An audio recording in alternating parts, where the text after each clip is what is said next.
নির্বাচন কমিশনের তরফে আজই খসড়া ভোটার তালিকা প্রকাশিত হয়েছে। আর সেই খসড়া ভোটার তালিকা প্রকাশিত হতেই কিন্তু দেখা যাচ্ছে যে বাঁকুড়ার বুথগুলিতে একেবারে বুথে বিএলওরা বসে রয়েছেন এবং সেই বিএলওদের কাছে খসড়া ভোটার তালিকা কার্যত পৌঁছে গেছে এবং সেখানেই কিন্তু ভিড় জমাচ্ছেন স্থানীয় ভোটাররা।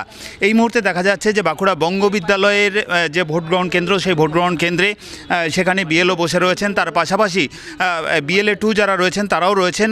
তারা কিন্তু তাদের হাতে যে খসড়া ভোটার তালিকা রয়েছে সেই খসড়া ভোটার তালিকা তারা খতিয়ে দেখছেন এবং স্থানীয় বাসিন্দারা তারা এই জায়গায় ভিড় জমিয়েছেন এবং তারা দেখছেন যে সেই খসড়া ভোটার তালিকায় তাদের নাম রয়েছে কিনা।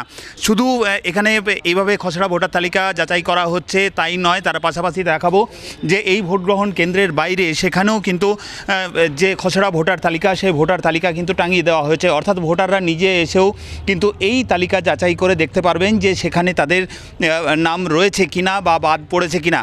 যাদের নাম বাদ পড়েছে এই খসড়া ভোটার তালিকায় তাদের পরবর্তী পদক্ষেপ কী হবে সেই বিষয়েও কিন্তু বিএলওরা দিশা দেখাচ্ছেন। স্বাভাবিকভাবে স্থানীয় বাসিন্দা যারা তারা যথেষ্টই খুশি এই উদ্যোগে। খসড়া ভোটার তালিকা প্রকাশ হতেই যেভাবে তৎপরতা চোখে পড়ছে সর্বত্রই সমস্ত বুথে বুথে যেভাবে বিএলএ 2রা যেভাবে ঝাঁপিয়ে পড়েছেন স্থানীয় ভোটারদের যে উদ্বেগ যে উৎকণ্ঠা দূর করতে, তা কিন্তু রীতিমতো প্রশংসার দাবি রাখে। এখন এই লোকজন আসছে 3টা পর্যন্ত আমাদের থাকতে হবে তাদেরকে বুঝিয়ে দেওয়ার জন্যে। তারা দেখবে নিজেদের নামগুলো ঠিকঠাক আছে কিনা সেটা দেখার জন্যই তারা আসবে। না, আমাদের জিজ্ঞাসা কিছু ভোটারদের নাম আছে কিনা ঠিকঠাক আছে কিনা এটাই জিজ্ঞাসা থাকবে আর কি। যেগুলো বাদ হয়েছে বাদ দিয়ে যা ভোটার আমার আছে খসড়া তালিকায় সেই তালিকায় আমরা সম্পূর্ণ আছে, পুরো ভোটারটাই আছে। এইটা আমরা যে নামগুলো চেক করছি যে যারা মানুষ আসছে এখানে তাদের নামগুলো সঠিক আছে কি না ওইগুলো তদন্ত করছি।